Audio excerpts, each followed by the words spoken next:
everything to jump online real quick.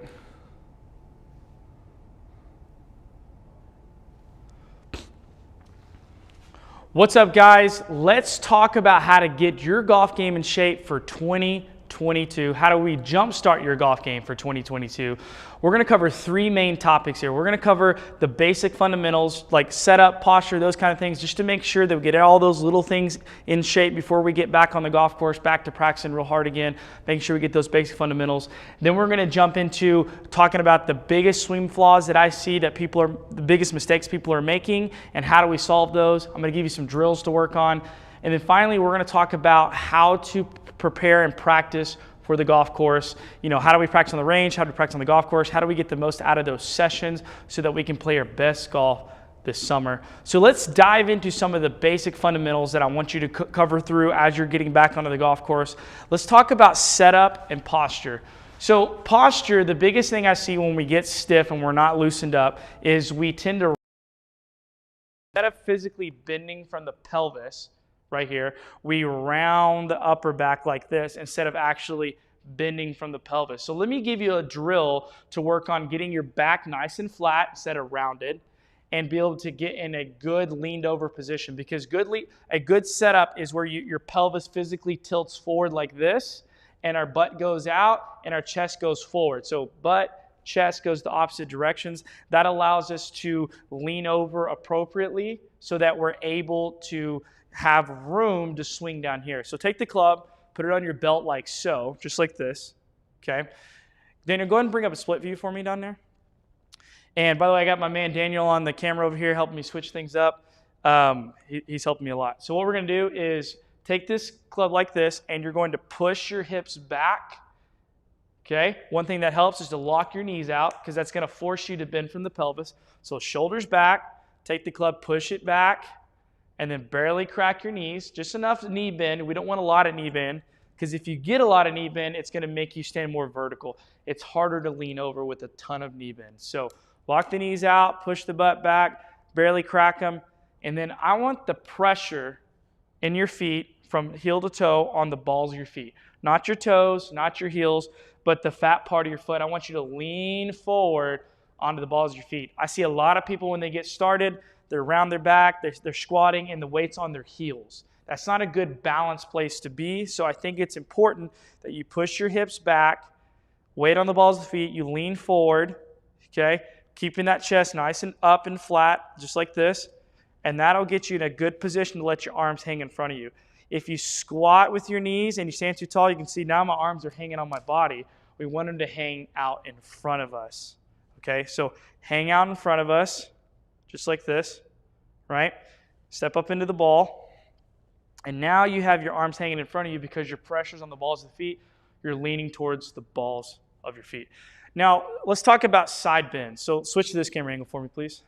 So if we talk about side bends, side bend is the angle of our body this way, right? We want to get an appropriate side bend. I see a lot of people get into some bad habits over the summer, trying to fix contact, et cetera, but we really want a little bit of tilt. So if my hips are level here, I want my lead hip higher than my trail hip. So we want to bump this hip out a little bit. Feel like this right hip drops, this left hip is up, and we're in this little bit of side bend. Now, you may feel a pressure shift in the feet. On an iron, typically we want about 60% of the weight on your lead leg. As we move into our long irons and our woods and our driver, the weight moves more towards 50-50. Okay, so I'll let that be up to you, but mainly I want you to get a little bit of side bend here. And then naturally your shoulders will already have some of that side bend because your right hand's lower, or your trail hand's lower than your lead hand, like this. So you want to have this reverse K look, okay, where you're kind of tilting like this and have the head just slightly behind the ball. I see too many people with this hips, they're stacked like this hip's higher, their head's down the ball, but that causes problems with getting it up in the air. And if you set up that way and you're trying to get it in the air, the only way you can do that is by scooping. Get those two main things going there to where you have the setup, getting your chest out, bending at your pelvis, weight on the balls of the feet, then getting your side bend. And then one little thing I like to do is I like to have a little bit of forward press right here. Just have the hands a little bit forward like this. So instead of hands back, I like it, about the groin. is a good spot to be, is about right there. That's going to give you that nice forward press to simulate where we need to be at impact. Okay, now let's briefly talk about ball position. So I know there's different opinions on ball position out there. Most people, most golfers, I'm talking to most of you, have what we call a stair-stepping ball position. So, you know, the pitching wedges, their wedges are all in the middle, maybe slightly back, and then as your irons get longer, it moves a little more forward, okay? So get back into looking at ball position and making sure those things are right. I do have one student in mind that plays every ball from a little bit forward in a stance. You can do that.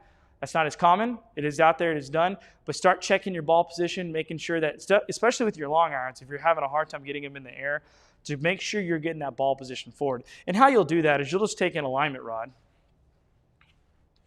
and just stick it between your feet, right?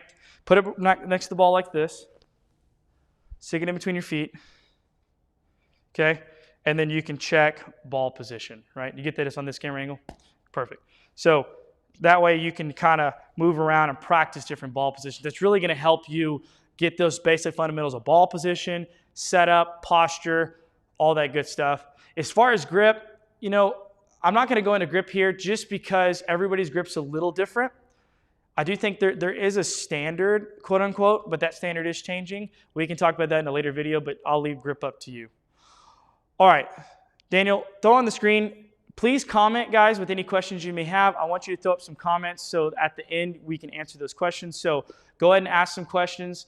I'll get to them in a minute, and I may jump in the middle and answer some questions. So if you have any questions, please jump on there, ask them away so I can best help you.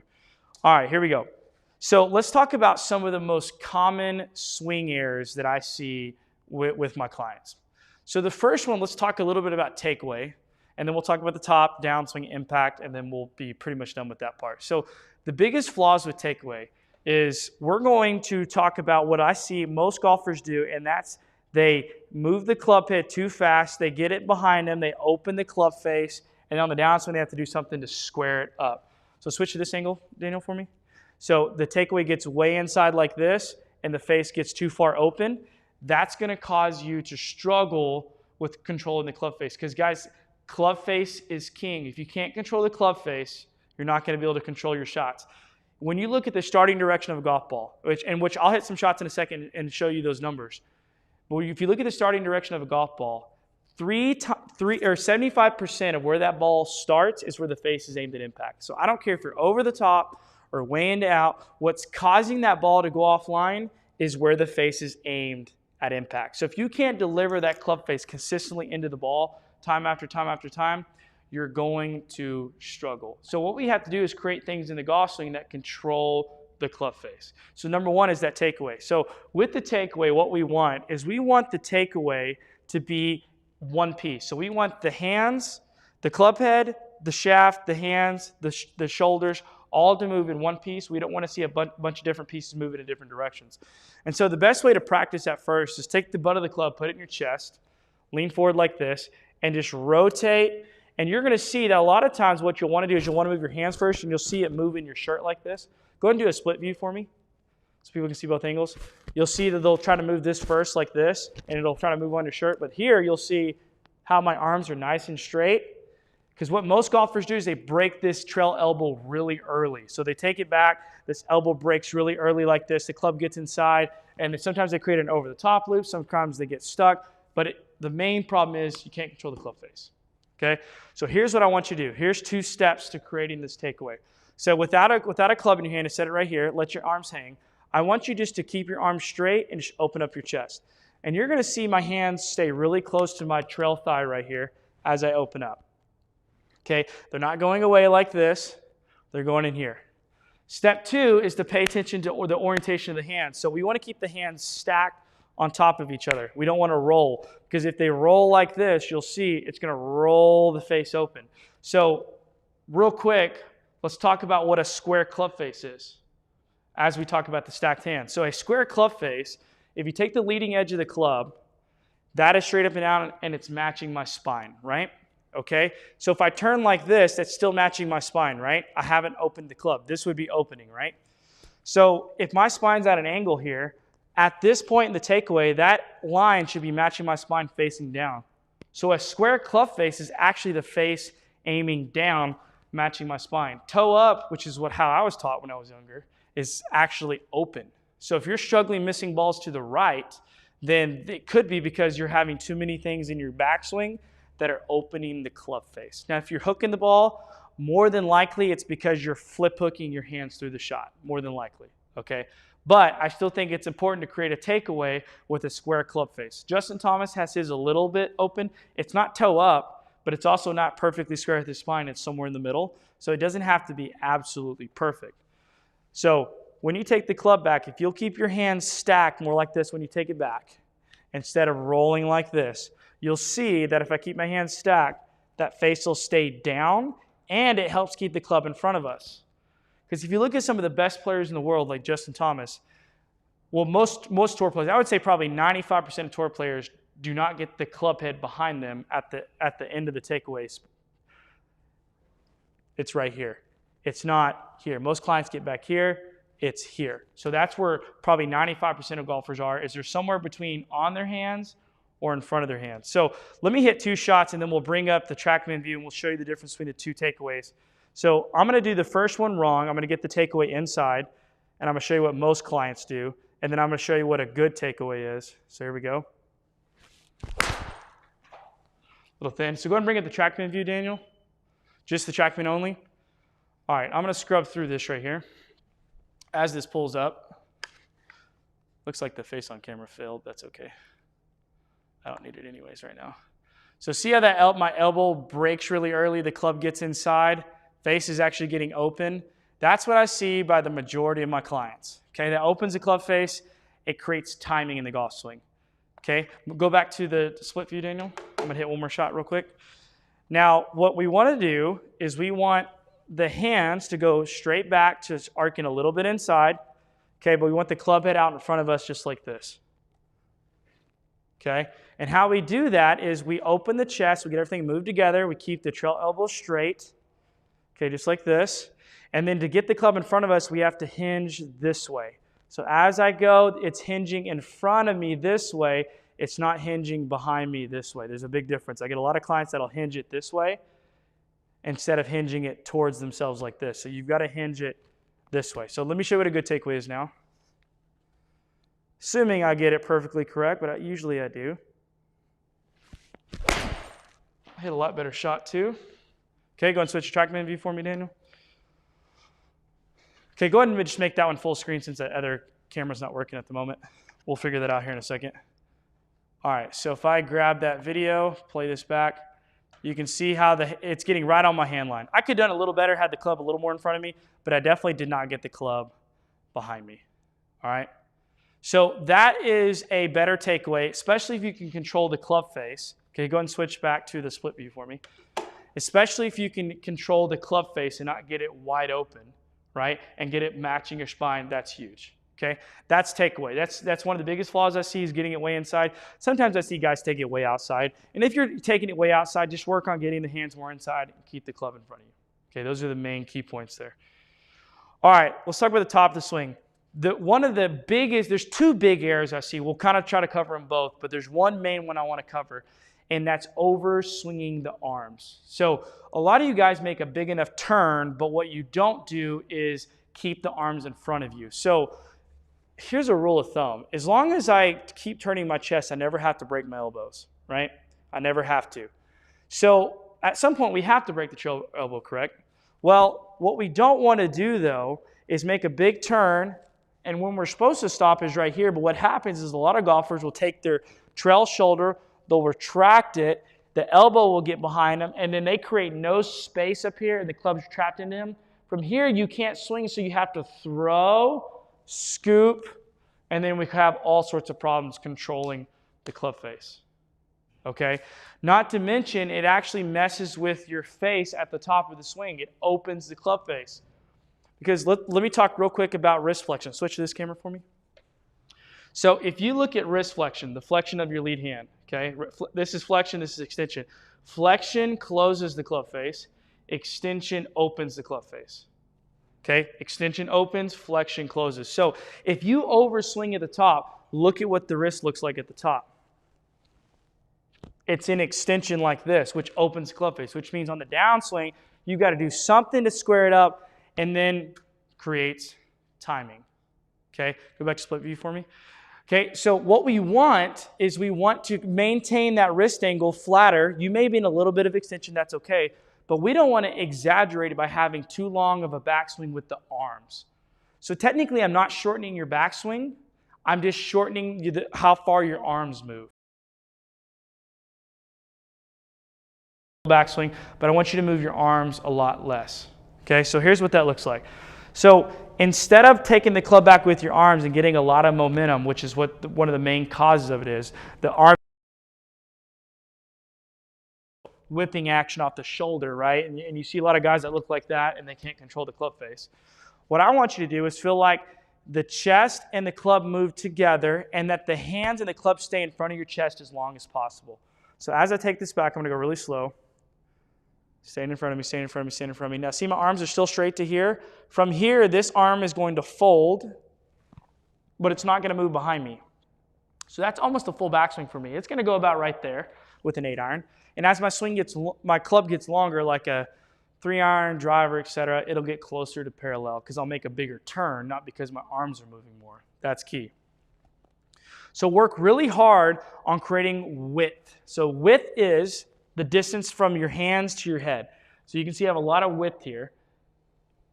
If I get a lot of shoulder retraction, the shoulder retracts and the elbows behind me, I lose all that width, right?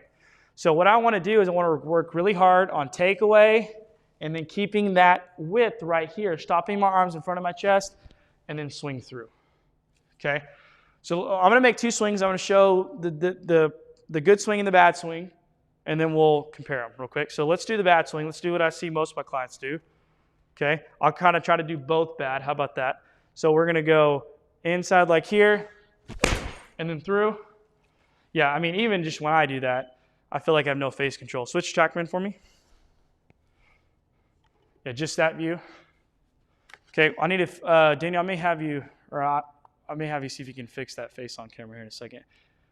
But you can see that's going well past parallel, right? And then you can see the wrist right here. See, that's in a lot of extension right there. Okay, I just lost all control of that club face, right? No control.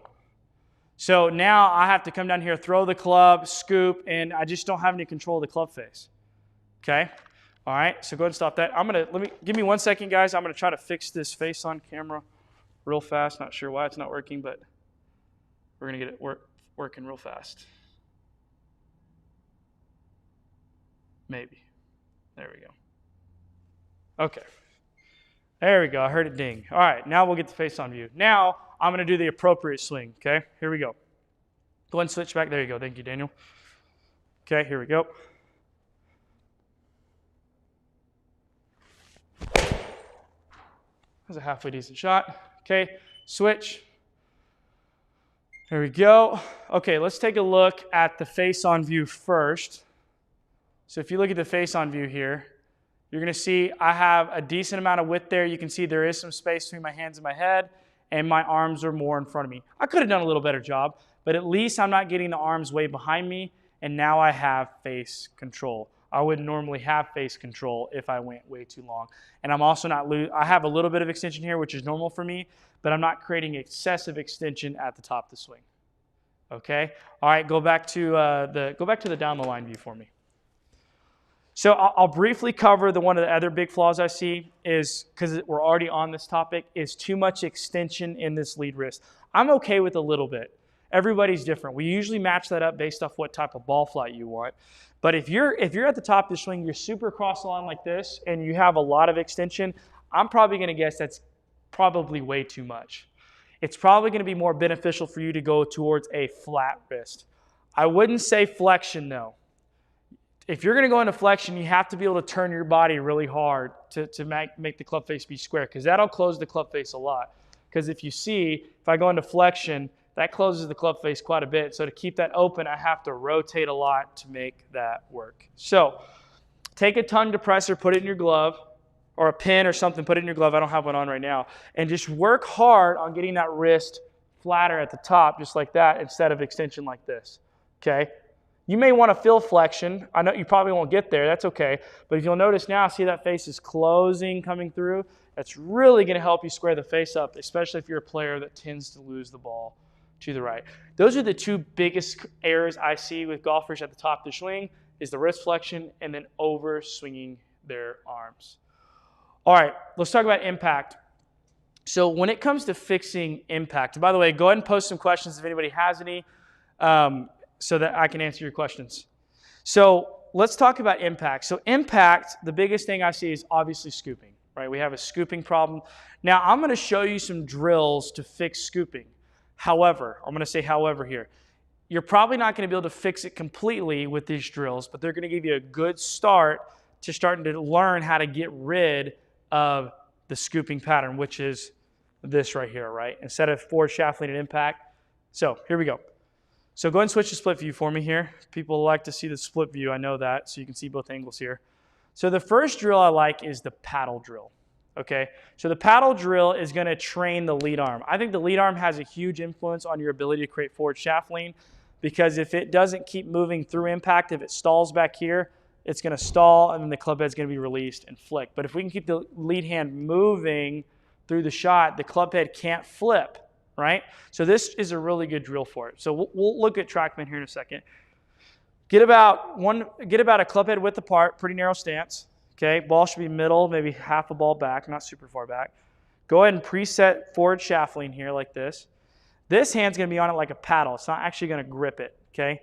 Now this hand is going to remain on the club through the backswing, which should stop about right here, all the way to impact. And then at impact, this hand will stop, and then it'll extend on through, okay?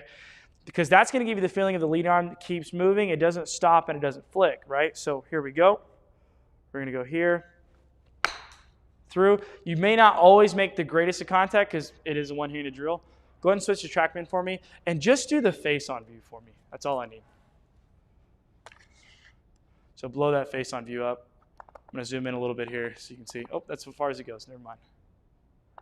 Okay, you probably saw a little bit of that. If you look, when I come into impact, you're going to see those hands are pretty far forward, and they move on through the ball. It's pretty hard to screw this up, guys. You almost can't scoop with this drill, but I want you to see the mechanics. See how my body's turning better, my lead arm keeps moving, the club head has no time to flick and scoop. Okay, so go ahead and switch to split view for me. So do this drill a few times, capture yourself on video because I need you to see it, and then what I want you to do is I want you to practice this and then put two hands on the club. So do a few of the paddle drills.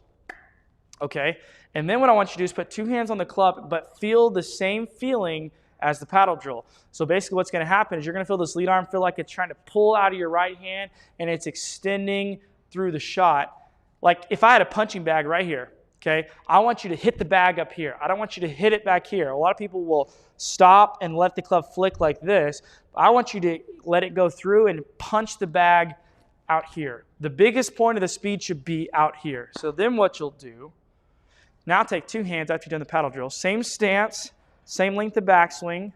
Okay, but now you're going to feel like you're going to punch that bag. So real short and through. Go ahead and pull up that TrackMan view for me. Let's see just the face on again. Oh, sorry. We're both trying to move the keyboard at the same time. It doesn't work. My fault. Okay, so now I took that a little longer. I would suggest a little shorter, but that's okay. But now you can see the lead arm pulling through and extending through the shot. I created forward shaft lean. So go back to split view for me. So what I see most golfers doing is I'm actually seeing them slow down their arm, and then this arm actually stops accelerating and it's trapped across their chest, and they look like this, right? Does this look familiar? And then they scoop on through, okay? So train your lead arm how to create forward shaft lean and then slowly build it backwards into your swing. I will say you're going to hit this little zone right here where you take the club past this point, and that's when the scooping is going to come back. So you're going to have to fight that battle of training the chest and the hips and the lead arm to continue to move past impact so you can create that forward shaft lean. So use the paddle drill to really work on contact, really get in that really crispy contact by getting the contact forward and getting the body rotating a little more. That's really going to help jumpstart your ball striking and really make sure that you start making good contact. One more suggestion I would say, switch to this camera for me, is just go buy a bottle of Athlete's Foot Spray. Make sure it says powder spray. Spray a light mist on there. It'll show you where you make contact every single time. That way you can see where you're making contact and you start correcting contact errors. Okay? All right, so now let's briefly talk about how are we going to play and practice on the golf course. So I want to briefly cover that, and then I want to leave it open to any comments if anybody has any. It's cool if you don't. I'm covering a lot of stuff. But let's talk about a couple of things that we can do on the golf course. One thing I would say is don't put golf in a box. When you go to the golf course, you don't have to play a typical 9 holes. Okay? At the very beginning, when you're trying to get your bearings back, go drop balls around the chipping green. You have 9 different greens to practice on.